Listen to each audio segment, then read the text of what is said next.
From Novak Migration. Today, another few words about the upcoming changes to the ENS temporary residency transition stream. The old new pathway to permanent residency for the 482 visa holders. You might have heard the news. If you haven't heard, there we are. The news about the changes to the transition stream for the ENS visa. So if you're on the 482 visa, this is great news for you. Even if you're on the MLTSSL and you have hoped that after 3 years on the 482 you will become eligible for the permanent residency through the transition stream, there we are. After 2 years, you will be eligible for the permanent residency through the transition stream. I have been contacted by a couple of our clients already who are thrilled that they will be able to go ahead with the permanent residence with their employer. And when they have been hired by their employer for 482 visa, employer also sort of promised that whenever, wherever there will be any option for the permanent residency application, they will assist with that. So we have got a couple of clients already, and over weekend, a couple of our clients have already contacted me that they have watched the videos and they have heard about the new pathway, which is freaking great. So probably busy week ahead of us. Talking to them and making making sure that they will be ready to actually apply for the permanent residency from the 482. All of those contacts got me thinking, and I decided to make this little video about how you can get prepared yourself to apply for the permanent residency through the ENS, through the transition stream. First of all, you must be on the 482 visa, right? Because that new rules is for the people who are on the 482. So you must be on the 482. You must have had 482 for at least 2 out of last 3 years. There is that gap of 1 year to allow people sort of apply even if they have had a couple of months of unpaid leave. But please remember that to apply for the ENS through the transition stream, I believe you must be on the 482 visa. So if you have had 482, then you have jumped on the 408 because it was cheaper, because why not? And now you will be still in these brackets 2 out of 3 years on 482. I believe we'll see how the new legislation will look like, but I believe you will not be eligible. So probably you will have to jump from the 408 back to 482 to become eligible for the ENS through the transition stream. But yeah, that should be quite straightforward. But of course, a couple of $1,000 applying for the nomination and the visa application.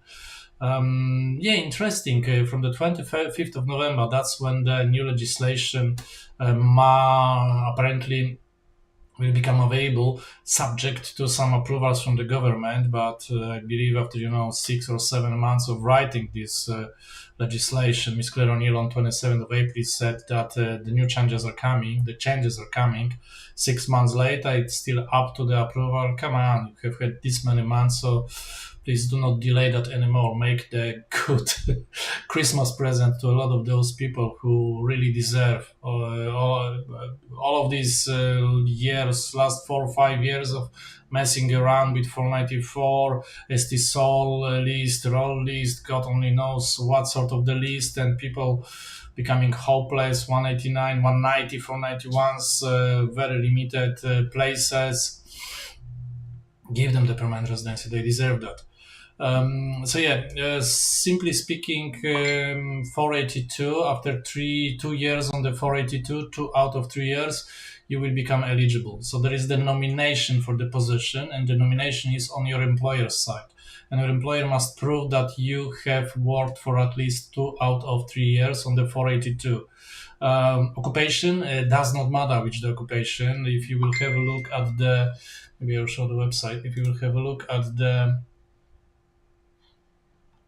the news, they say that holders of all streams of TSS visas, including short-term and labor agreement streams, so ST Sol is fine, And the labor agreement streams, that's huge. There are all of these DAMAs, industrial labor agreement, company specific labor agreements, which may or may not include the pathway to the permanent residency. Because with the company specific labor agreement, some companies might negotiate just the 482 visa, but without the pathway to permanent residency. Now, by the look of it, all of the people on the 482, so 482 is the key TSS, temporary skills shortage visa, is the key. You must have 482 to be eligible for the ENS to the transition stream. 485, 408 student visa, any other visa, 417, 462, 407. Nah, you must be on 482 to be eligible for the ENS through the transition stream. All right. So 2 out of 3 years, and your employer will have to lodge the nomination for the position. And they will have to provide the evidence that you have worked for at least 2 years. So it's going to be about pay slips, some records from the HR about your leave. What else? ATO, the pass. Still, they will have to prove that the position will be available for another 2 years after the visa grant. But yeah, the most important is to prove that you have worked for 2 years in last 3 years. Keep in mind that the TSMIT increased just a couple of months ago from 53.9 to $70,000.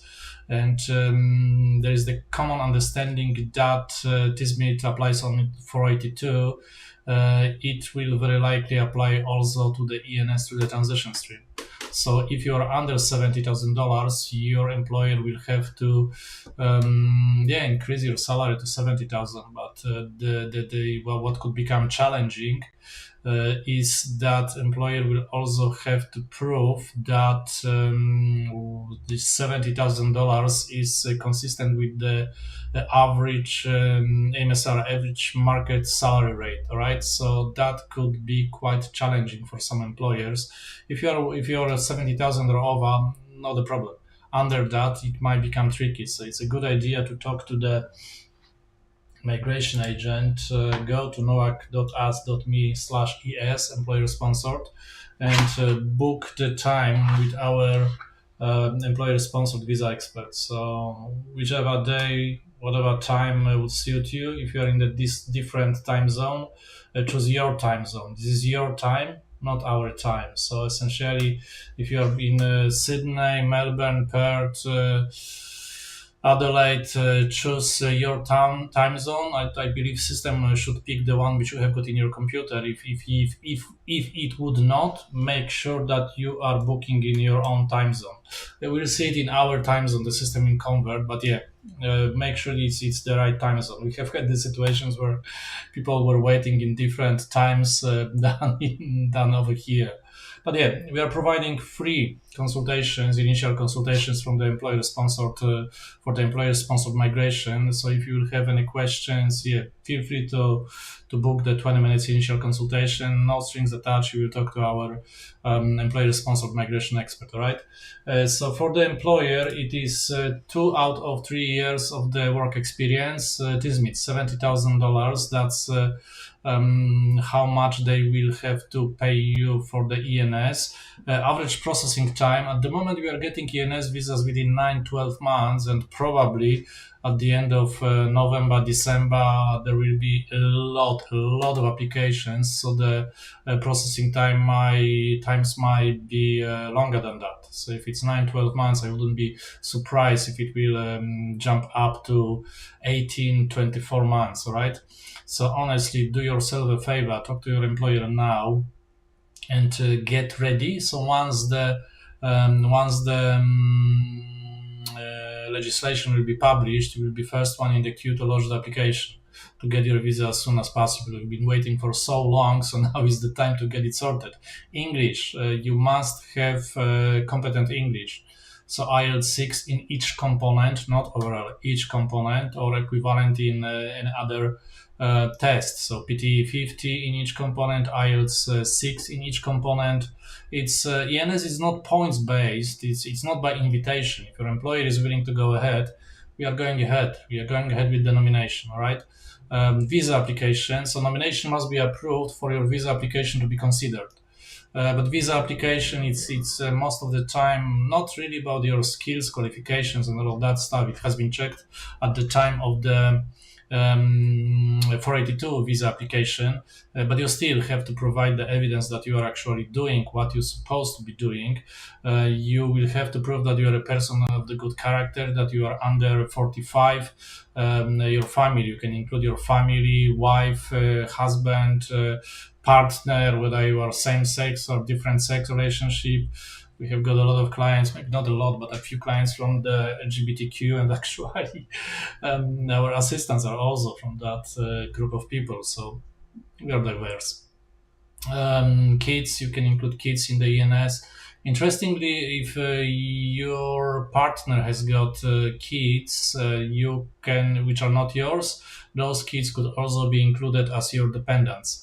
There is an interesting piece of legislation that your partner, if your partner is no longer in the, if you are no longer in the relationship with your partner, you could be still included in the ENS through the transition stream.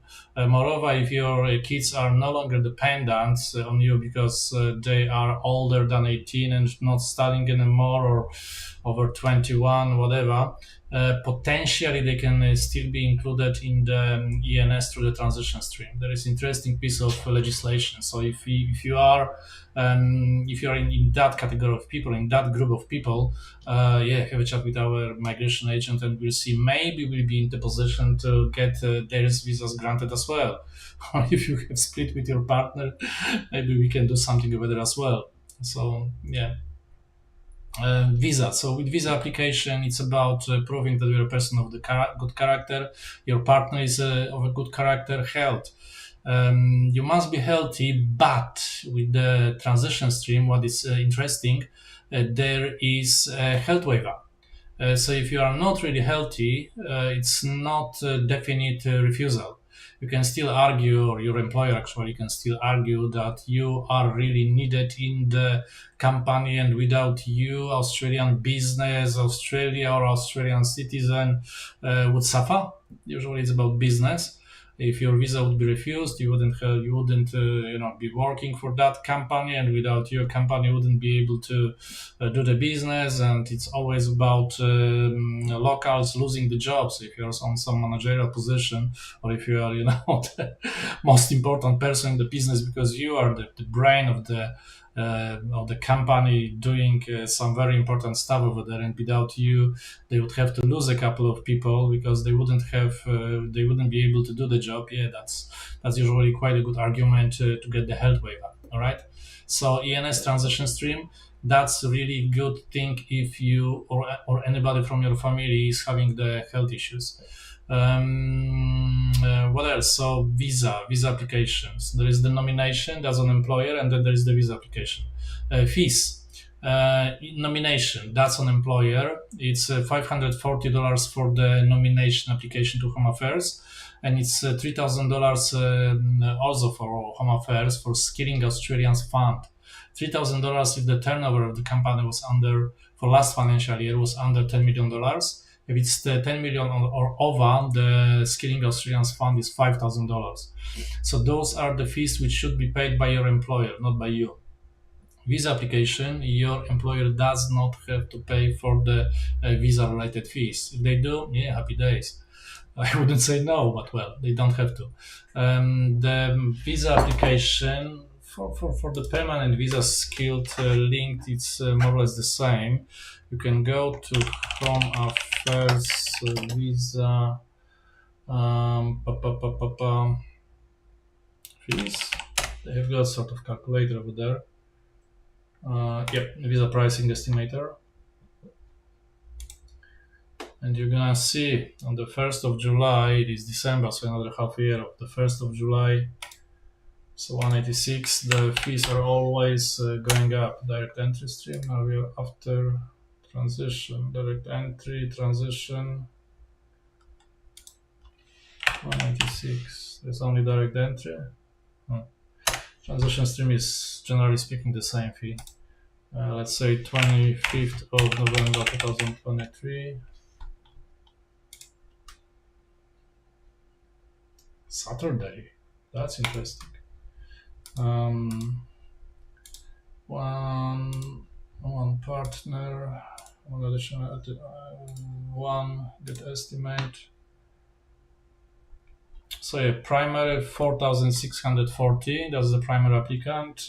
Dependent 18 years plus. So that's your partner 2.32. Could be also kids who are 18 years or over. All right.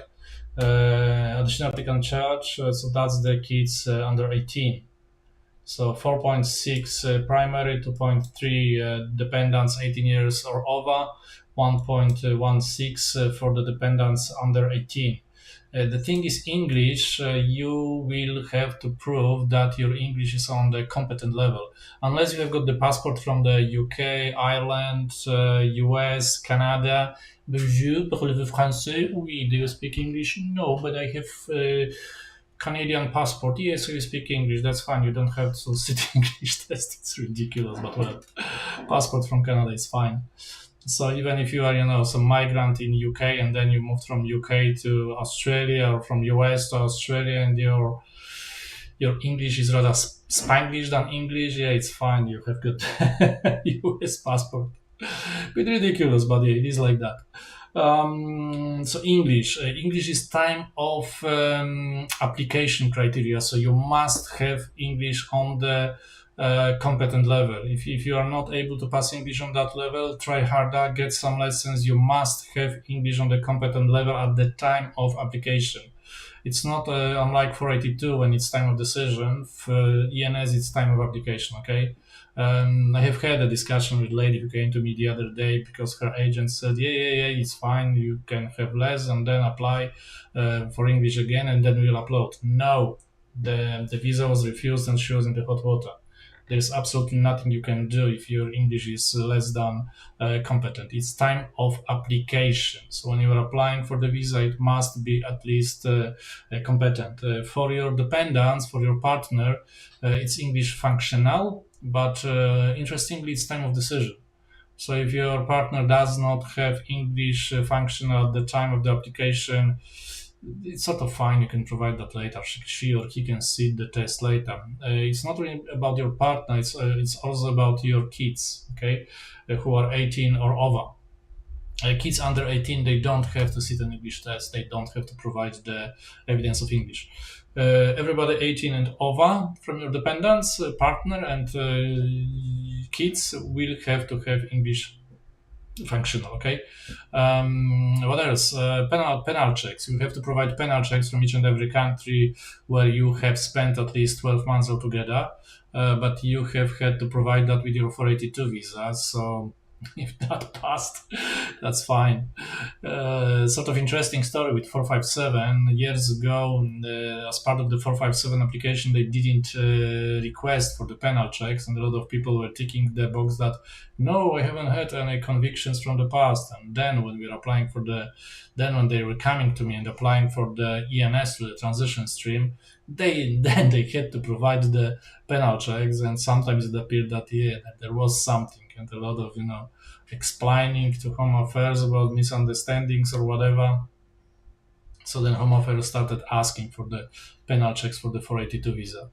All right, so but for any permanent visa, they are always asking for the penal checks from each and every country where you have lived at least 12 months cumulatively in last 10 years. So it does not have to be 12 months on one run. It could be 3 months, 3 months, 5 days, 3 months, 3 months. So it's 12 months and 5 days, total of 12 months or more. They will ask for the penal checks. All right, how do they know? You tell them about all of the countries. Australia, they can check whether you are coming in and out and where you flew out. The other countries, you have to tell them where you have lived.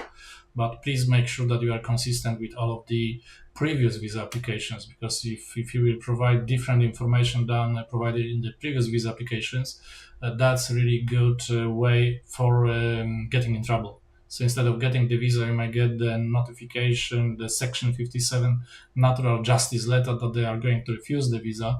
And more importantly, they will also cancel your current visa if you're gonna do some, nasty, incorrect stuff over there. What we do as part of the application, if there is some history and if the people have applied for the other visas in the past, we are doing the checks of the previous applications most of the time, and checking whether whatever is provided now is being consistent with what has been provided earlier.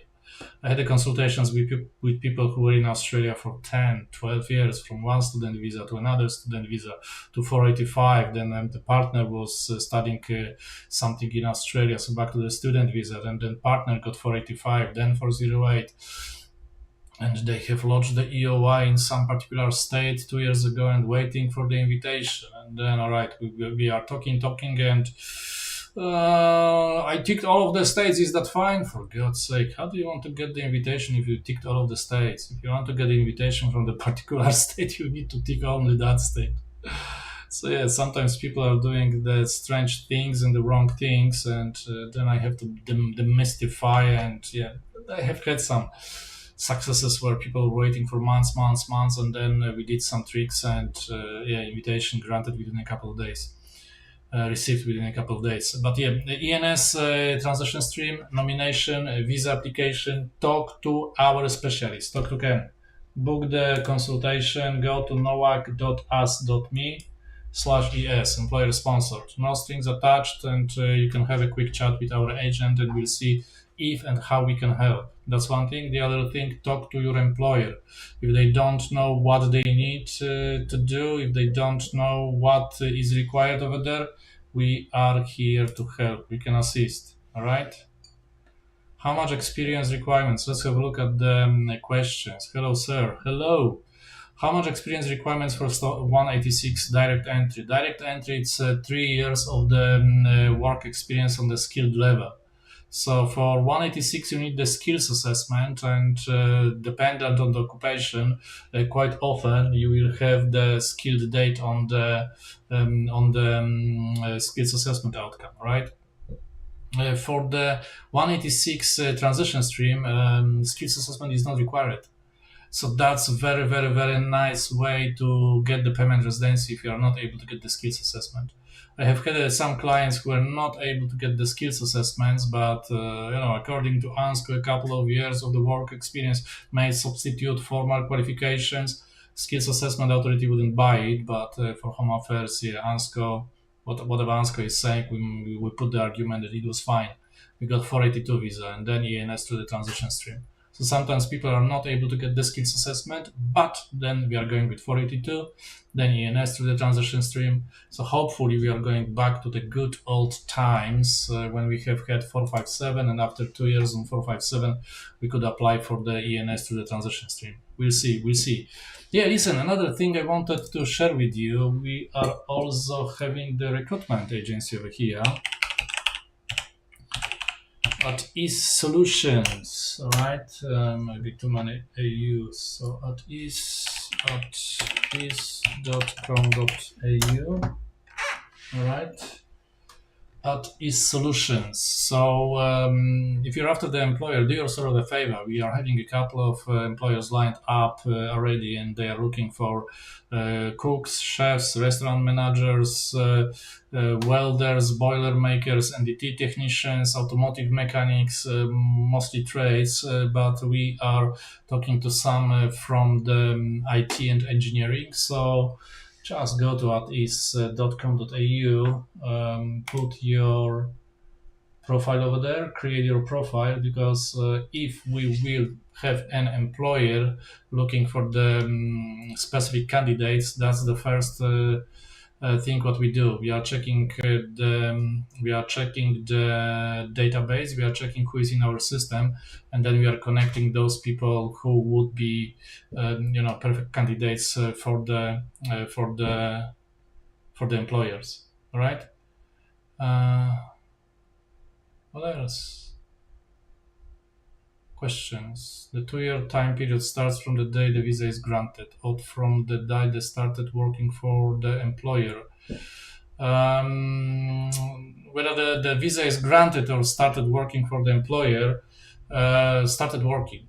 So sometimes if you're already in Australia working for your employer, that's fine. That's when the 2 years will start. But if you're overseas, your visa is granted overseas, then you're coming to Australia and you'll start working. All right. So 2 out of 3 years.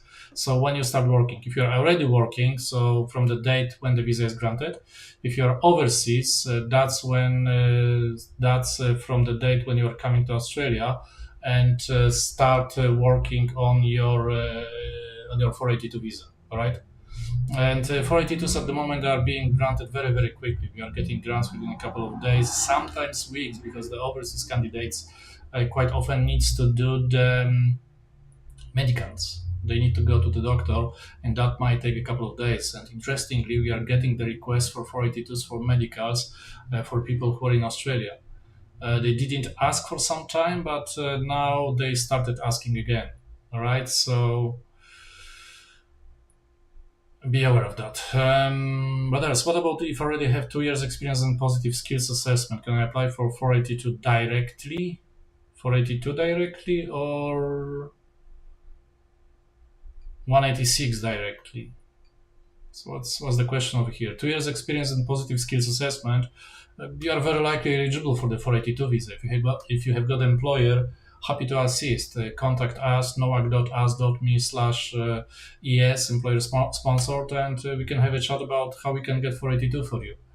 Sometimes employers don't know what it is all about, or tell your employer to go over there and book the time with our consultant, so we can have a chat with them and explain them what it is in it for them. All right. 2 years in the skills assessment. Some occupations require skills assessment for the 482 visa, but most of the occupations not. Some occupations in combination with some passports. So Philippines, South Africa, Vietnam, Brazil, some other countries, mostly trades, would need the skills assessment for the 482 visa, which is quite interesting, but well, it is as it is, unless you would have studied in Australia. Will they count the 2 years experience, or do I need to start from zero? Yeah, listen, 2 years of the work experience with the same employer, that's important. It must be with the same employer.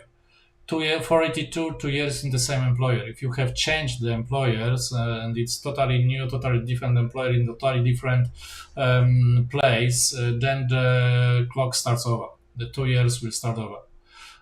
If the employer have changed just because the old employer sold the business to the new employer, they will have to take the nomination over, but that previous employment could be counted towards 2 years of the work experience. We have had these situations, and we got the ENS visa successfully for those people to the transition stream.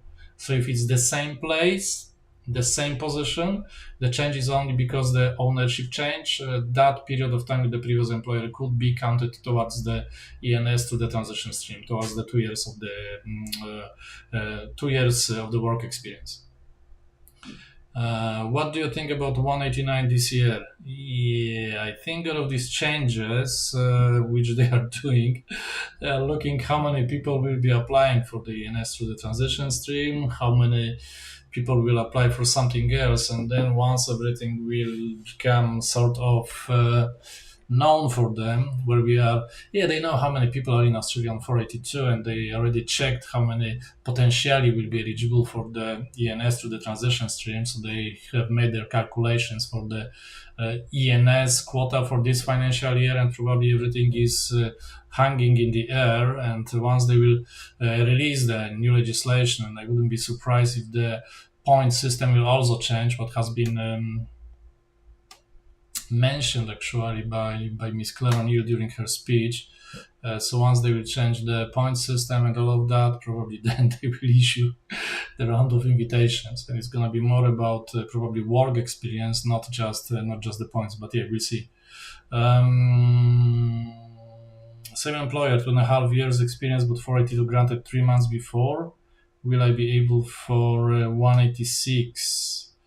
Yeah, if we are talking about the transition stream, you would have to work for employer on 482 for at least 3 years. But hey, there is direct entry. If you would have the skills assessment, and if you would have a total of 3 years of the skilled work experience, so on the level usually after qualifications, or from the date mentioned on the skills assessment, direct entry could be the goal.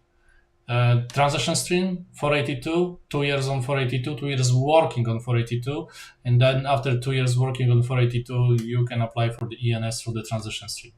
Of course, your employer must be willing to nominate you for the ENS through the transition stream. If they are saying no, not much you can do. Apart from, sort of convincing them that you are making, money for them and working over there. If there is no way for you to get the permanent residence, you will consider going to another employer. If you really know what you are doing, maybe you will find another employer who will say, yeah, fine, I will take you over, and then after 2 years I will sponsor you. Probably having a chat with your employer is the best option. Direct entry, yeah, 186 direct entry, but that's totally different to the transition stream, all right? What else? We've got another question over here.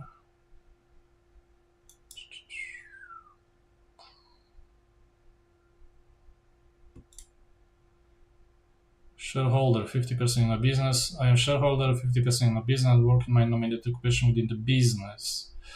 Yes, it's about can I be eligible for 482 or 186?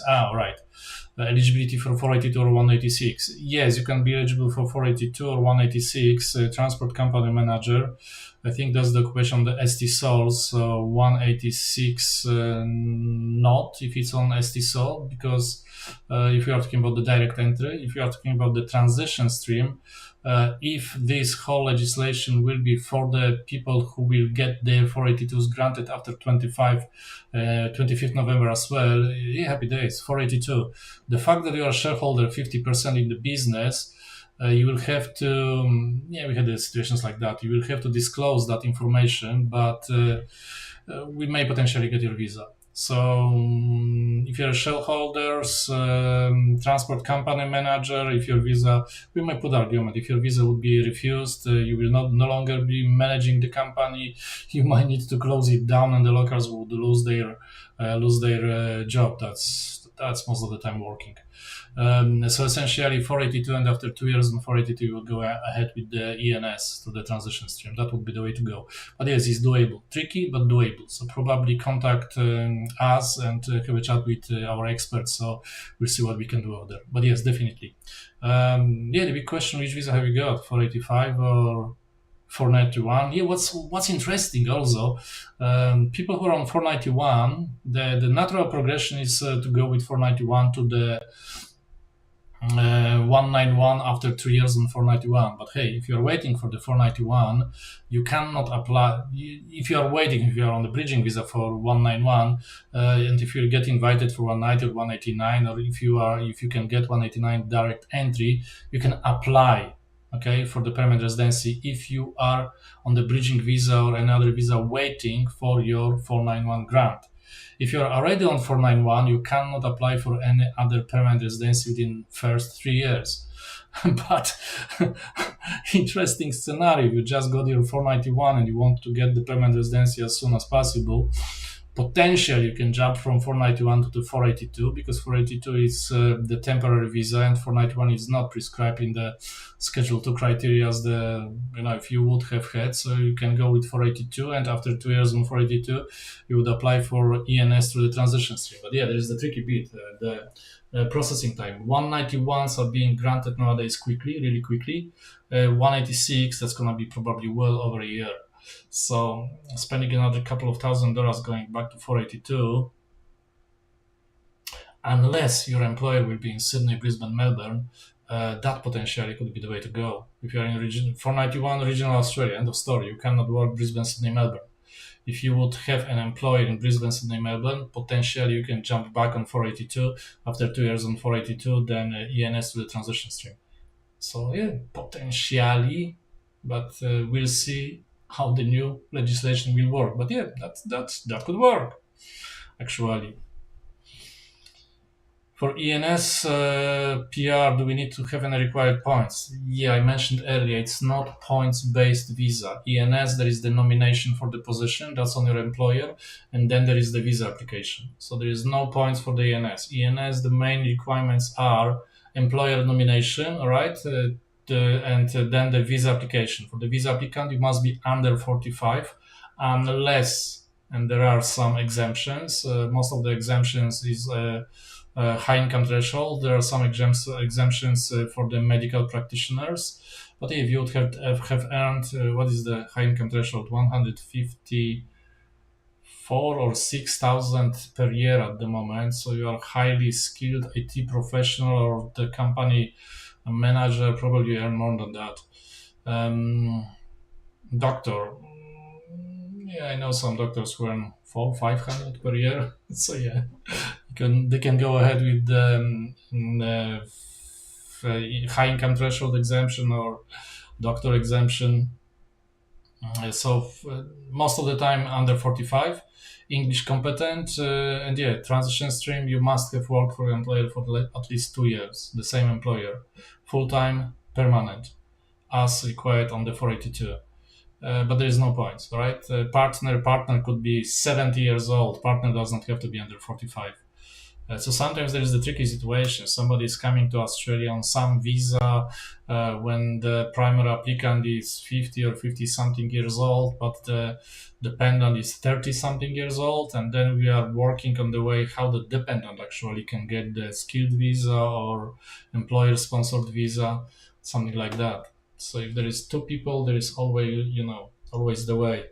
I have had situations where I spoke to some highly qualified person, and yeah, we were trying to find a way how she can get the skilled visa, and we were really struggling. And once we get to the point about when I have asked about her partner, it was like, nah, he's just a carpenter.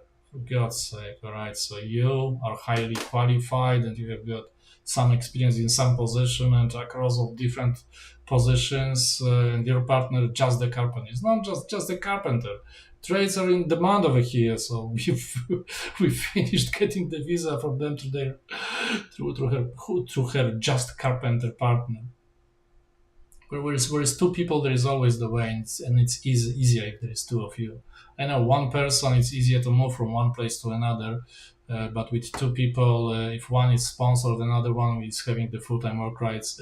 Always have a chat with the professionals. We are with our clients for years and years. We've got some clients for whom we have created the whole pathway from one visa to another, then the changes, then another, and after 5-6 years, we finally applied for the citizenship. So sometimes, I'm not saying no, sometimes we are getting refusals. We have had a lovely couple with kids for whom we have applied for the ENS under the changes in 2018, and I read the legislation. Okay, that should work. RPL certificate 4 and work experience. She have had some relevant qualifications from overseas, but we weren't able to do the skills assessment. So yeah, we applied. The case officer didn't like it, refused. We went to the AAT, and AAT, they remitted after 2 years without hearing, without nothing. I just wrote some submissions, put some information over there, and yeah, got back to Home Affairs, visa granted, happy days. So I'm not saying we are not getting any refusals, and we are not afraid getting the difficult cases as well. So easy ones, most of the people are applying for the easy ones themselves. When it's becoming tricky, that's where we are helping, and we did quite a lot of tricky ones. So to sum up, ENS transition stream, talk to the professional, get yourself ready. Another 3 weeks, and if the legislation will be there, English, once again English. Sit an English test and get it sorted. All right. If you are not able to get the competent English, get some classes, get some tutor, get some teacher. And English tests, quite often it's not about how good is your English, it's about how you can answer the relevant questions. All right. Comma makes a difference. Keys, keep it simple, stupid, or keep it simple, stupid. So comma makes a difference. So that's quite often with the English tests where you can get a better score. All right. Some people are saying PT is easier. Some people are saying IELTS is easier. Which one? Up to you. Try one. If it works for you, that's fine. If not, you may try the other one. But it's all about money. $400 something for each sitting. It's not that you can sit once I've heard about people who have tried 16 times and finally they got it. But just sitting again and again and again and again without the preparation does not make sense. All right. If you will sit the test and then you will know where you need some preparation, find some tutor, get some classes, get some information, and then sit again. So probably money spent on the tutor will be better spent than another stressful day going through the whole, test. Do you have overall 6 in IELTS or each band? Each band. It must be each band, not overall. Each band. You might have 9, and 8.5, 5.5. Does not count. Must be at least 6 in each component. So you might have overall 7.5, but if any component is less than 6 in IELTS, it's not competent. Sorry, it must be each component. Actually, you can go to the Home Affairs, English proficiency, competent English. Go there. And by the way, there were these at-home online tests. They do not accept that. All right. So 6 for each of the 4 components. TOEFL 12, 13, 21, 18. It is somehow this way. 15 PTE. Cambridge 61, 69 in each of the components. Different scoring, different systems. All right. Unless you have got passport from any of those countries. It's just having passport. You don't have to speak English. If you are having US passport, if you don't speak English, you don't understand what I'm talking about, but you don't have to speak English. It's just about the passport. I have got the passport. Do you speak English? No, but I have got the passport. All right, so thank you very much. Sticking with me. Do not forget, if you didn't do so yet, do not forget to follow up on the different platforms. We are on social media, and as you can see, you are on social media looking at us. And do not forget to follow us on Facebook.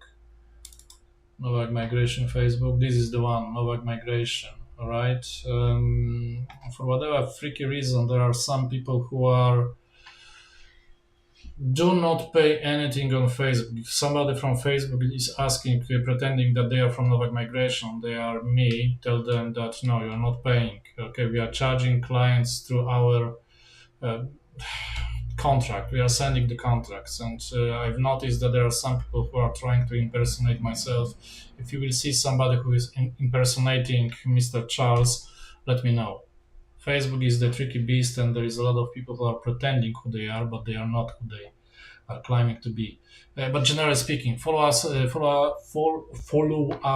Facebook. What else? YouTube. We have got the YouTube channel. Go to YouTube. Not much there, but the plan is to be over there more often. Okay.